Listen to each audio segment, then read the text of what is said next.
Assalamualaikum warahmatullahi wabarakatuh. Hamdan wa syukronillah. Nama ba'da. Sahabat PWI Laskar Sabilillah dimanapun berada, semoga senantiasa sehat walafiat dan dilancarkan dalam segala urusan kebaikan kita. Sahabat, kemarin waktu di Nganjuk ya, tepatnya di daerah Gundang, di Desa Campur, Kecamatan Gundang, Kabupaten Nganjuk, ada pesan khusus dari Gus Abbas Buntet kepada Mbah Wito selaku Laskar Sabilillah Tulungagung ya. Mbah Wito ini adalah Panglima Laskar Sabilillah untuk wilayah Tulungagung. Untuk lebih jelasnya kita simak aja dulu langsung ya video daripada Gus Abbas yang memberikan pesan khusus kepada Mbah Wito. Sebab di dalam jejak data sejarah bisa juga dilihat dari jejak digital. Pergerakan mereka itu sangat sistematis dan sangat membahayakan umat dan sangat membahayakan kesatuan dan persatuan Indonesia, membahayakan kesatuan dan persatuan kita, bahkan membahayakan eksistensi negara kita. Ini yang menjadi masalah.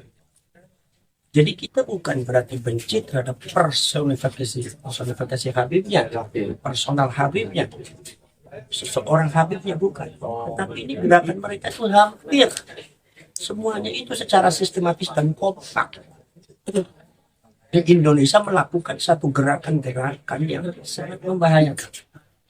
Seperti tadi saya bicarakan bahwasanya mereka mengadakan gerakan akidah-akidah yang baru, seperti mempercayai ada seseorang yang lagi mugaddam bisa mi'raj. Sementara di agama kita mengatakan siapa yang mempercayai orang selain Rasulullah dan selain para nabi itu mi'raj, Allah Subhanahu wa taala itu takut kafir.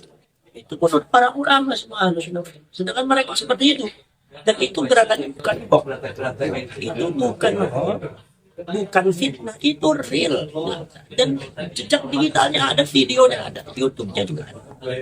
Jadi bagaimana gerakan mereka secara masif mengumpulkan rakyat Indonesia, ditanamkan untuk benci kepada negara, benci kepada lambang negara, benci kepada pemerintah yang sah, mengadakan makar, menjelek-jelekkan, menfitnah. Ini jadi yang pertama kali menfitnah Indonesia.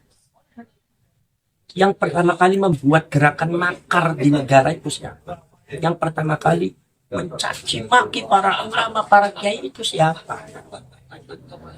Yang pertama kali merendahkan ulama Indonesia, rakyat Indonesia itu siapa? Yang merendahkan lambang negara semacam presiden itu siapa? Yang merendahkan istana kita disebut istana Dajjal. Gerakan mereka masif membawa nama Islam, ini yang sangat berbahaya. Mereka ingin merebut Indonesia, mereka ingin mengadakan gerakan-gerakan kekuatan politik. Saya yakin ujung-ujungnya adalah apa? Ujung-ujungnya adalah merebut Indonesia. Karena sudah ada konsepnya, seperti Indonesia bersyariah. Itu berarti sudah konsep negara. Berarti sudah ada upaya untuk merebut. Dan kekuatan politiknya sudah ada dan sudah real itu. Ada 212, ada mana pertemuan, dan pada waktu itu hampir diapresiasi banyak orang Islam. Dan kebanyakan juga orang NU. Ini sangat berbahaya sekali.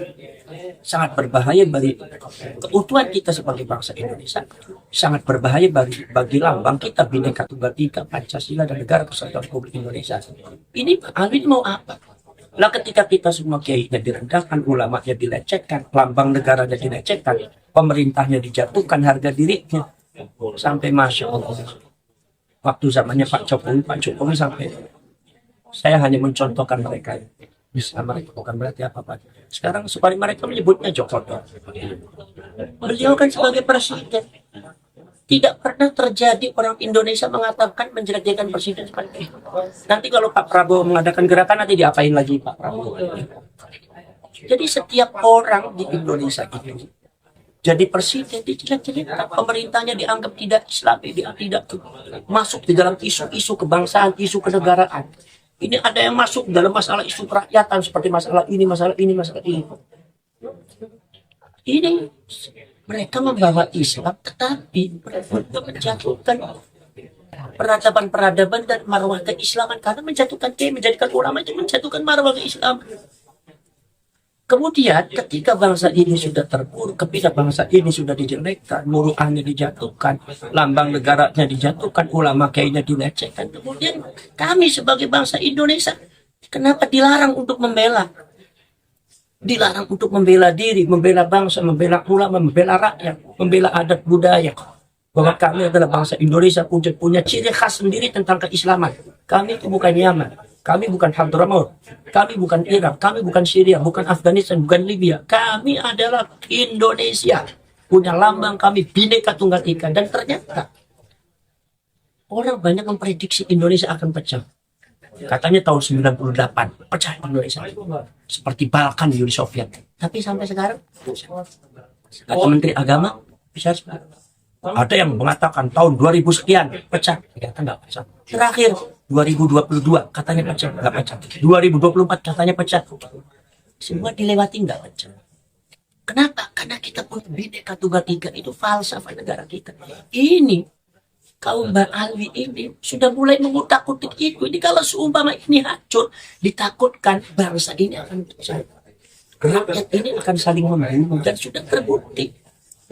Bagaimana mereka itu melawan pemerintah, bagaimana mereka itu kemudian seperti halnya punya pasukan sendiri, bahkan sepertinya orang-orangnya Ba'alwi itu, pasukan Ba'alwi itu setengah tidak mengakui akan eksistensi kedudukan pemerintah Indonesia.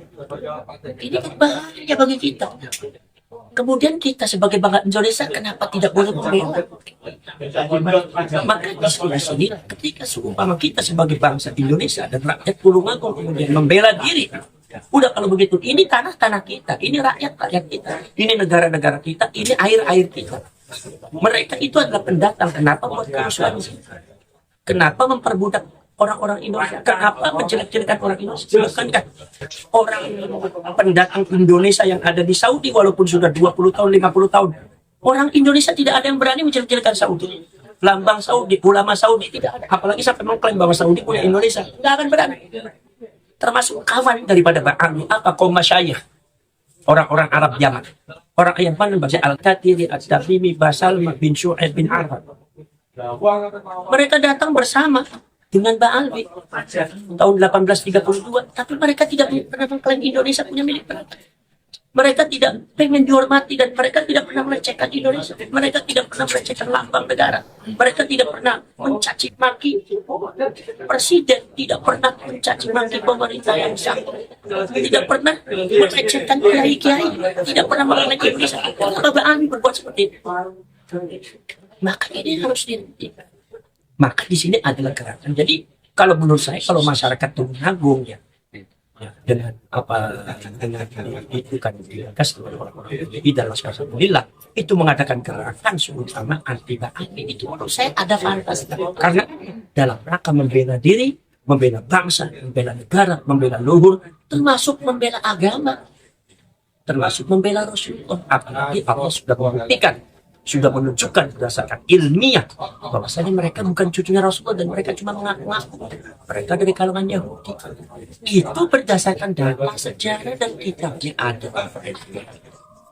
Wa yuriikum ayatina annakum tatafakkarun. Ketika Allah sudah menunjukkan ayat, kita berpikir, mari sama-sama berpikir.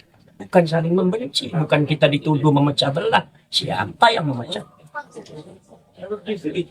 Mereka itu yang ingin membuat musuh Indonesia, ingin memecah belah Indonesia, mengajarkan masyarakat Indonesia benci kepada pemerintah, benci kepada negara. Ketika ada yang melawan, rakyat Indonesia melawan, rakyat Indonesia bangkit melalui PWI Laskar Sabilillah. Kenapa yang di framing memecah belah adalah PWI Laskar Sabilillah, bukan mereka? Jadi itu adalah hak rakyat, hak masyarakat Tulungagung dalam rangka membentengi diri, membentengi ulamanya, membentengi kiainya, membentengi pemahaman keislamannya, membentengi negara, membentengi lambang kehidupan Bhinneka Tunggal Ika, membentengi Pancasila, membentengi Islam Nusantaranya, Ahlus Sunnah wal Jamaahnya, dibentengi. Maka daripada nanti orang kita itu terfitnah dalam rangka daf'ul fitnah wa daf'ul darar, maka mereka mengatakan jangan sampai Habib Ba'alwi. Kenapa? Sebab ini dalam rangka menjaga fitnah. Tulungagung jangan sampai teracuni oleh ajaran-ajaran mereka. Ketika teracuni, maka begitu.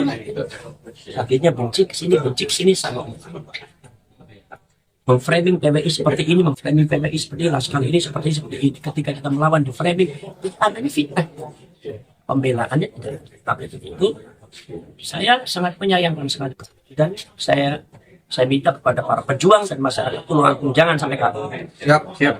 Tetap melindungi masyarakat Tulungagung dari pengaruh-pengaruh dokter yang tidak baik. Ini urusan ada. Jangan sampai kabur. Jangan sampai nyerah. Ini urusan bangsa. Bangsa Indonesia harus tetap kuat.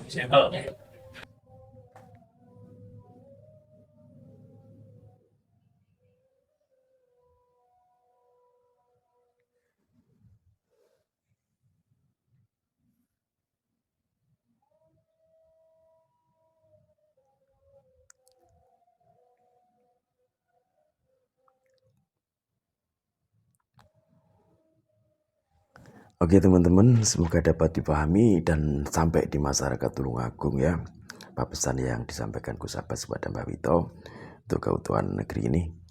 Semoga bermanfaat. Dari saya mohon maaf yang sebesar-besarnya. Wallahul muwaffiq ila aqwamit thoriq. Assalamualaikum warahmatullahi wabarakatuh. Salam NKRI.